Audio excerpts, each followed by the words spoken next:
ಕಾಗೆ ಮತ್ತು ನವಿಲು ಹೋಲಿಸಿ ಎದುರಾಳಿಗಳಿಗೆ ವರ್ತೂರ್ ಸಂತೋಷ್ ತಿರುಗೇಟು. ಬಿಗ್ ಬಾಸ್ ಶೋಗೆ ಹೋಗಿ ಬಂದು ವರ್ತೂರ್ ಸಂತೋಷ್ ಭಾರೀ ಜನಪ್ರಿಯತೆ ಗಳಿಸಿದ್ದಾರೆ. ಹಳ್ಳಿಕಾರ್ ಒಡೆಯ ಎಂದೇ ಕೆಲವರು ಅವರನ್ನು ಕರೆಯುತ್ತಾರೆ. ಇದೇ ಕಾರಣಕ್ಕೆ ವಿವಾದ ಕೂಡ ಸೃಷ್ಟಿಯಾಗಿದೆ. ಇನ್ನು ವರ್ತೂರ್ ಸಂತೋಷ್ ತಮ್ಮ ಮಾತುಗಳಿಂದ ಅಭಿಮಾನಿಗಳ ಮನಗೆಲ್ಲುತ್ತಾ ಬಂದಿದ್ದಾರೆ. Karthik Mahesh Bigg Boss Kannada season 10ರ ವಿಜೇತರಾಗಿ ಹೊರಹೊಮ್ಮಿದರು. ಆದರೆ ಕಾರ್ತಿಕ್ಕಿಂತ ವರ್ತೂರ್ ಸಂತೋಷ್ ಜನಪ್ರಿಯತೆ ಹೆಚ್ಚಾಗಿದೆ ಎನ್ನುವ ಮಾತುಗಳು ಕೇಳಿ ಬರುತ್ತಿದೆ. ಈ ಬಾರಿ ಬಿಗ್ ಬಾಸ್ ಮನೆಗೆ 17 ಜನ ಸ್ಪರ್ಧಿಗಳಾಗಿ ಹೋಗಿದ್ದರು. ಹೊರಬಂದ ಮೇಲೆ ಎಲ್ಲರೂ ಸೈಲೆಂಟ್ ಆಗಿ ಬಿಟ್ಟರು. ಆದರೆ ಒಂದಿಲ್ಲೊಂದು ಕಾರಣಗಳಿಂದ ವರ್ತೂರ್ ಸಂತೋಷ್ ರವರು ಸುದ್ದಿಯಲ್ಲಿದ್ದಾರೆ. ಇನ್ನು ತಮ್ಮ ಜೊತೆ ಬಿಗ್ ಬಾಸ್ ಮನೆಯಲ್ಲಿದ್ದ ಸ್ಪರ್ಧಿಗಳ ಜೊತೆ ವರ್ತೂರ್ ಸಂತೋಷ್ ಆತ್ಮೀಯ ಒಡನಾಟ ಮುಂದುವರೆಸಿದ್ದಾರೆ. ತನಿಷಾ ಕೂಪಂಡ, ತುಕಾಲಿ ಸಂತು, ನೀತು ಜೊತೆಗೆ ಹೆಚ್ಚಿನ ಆತ್ಮೀಯತೆ. ಅವರ ಮನೆಗೆ ಇವರು ಹೋಗುವುದು, ಇವರ ಮನೆಗೆ ಅವರು ಬರುವುದು, ಹೀಗೆ ಭಾರೀ ಸುದ್ದಿ ಆಗುತ್ತಿದೆ.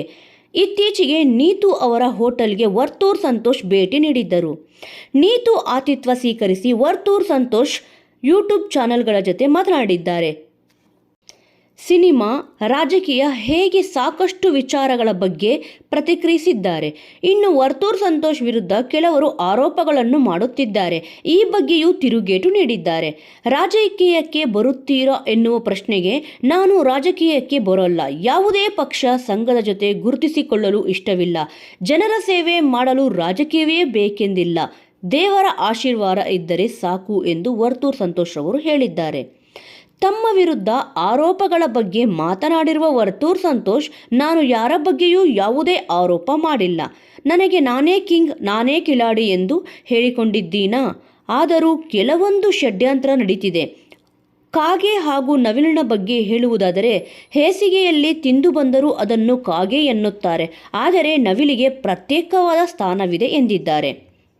ನವಿಲುಗರಿ ಸಿಕ್ಕರೆ ತೆಗೆದುಕೊಂಡು ಮನೆಯಲ್ಲಿಟ್ಟುಕೊಳ್ಳುತ್ತೇವೆ. ಹಾಗೆ ಕಾಗೆ ಸತ್ತರೆ ಮನೆಯಲ್ಲಿ ಇಟ್ಟುಕೊಳ್ಳಲು ಆಗುವುದಾ? ಇಲ್ಲ, ಅದನ್ನು ಮನೆಯಲ್ಲಿ ಇಟ್ಟುಕೊಳ್ಳಲು ಆಗುವುದೇ ಇಲ್ಲ.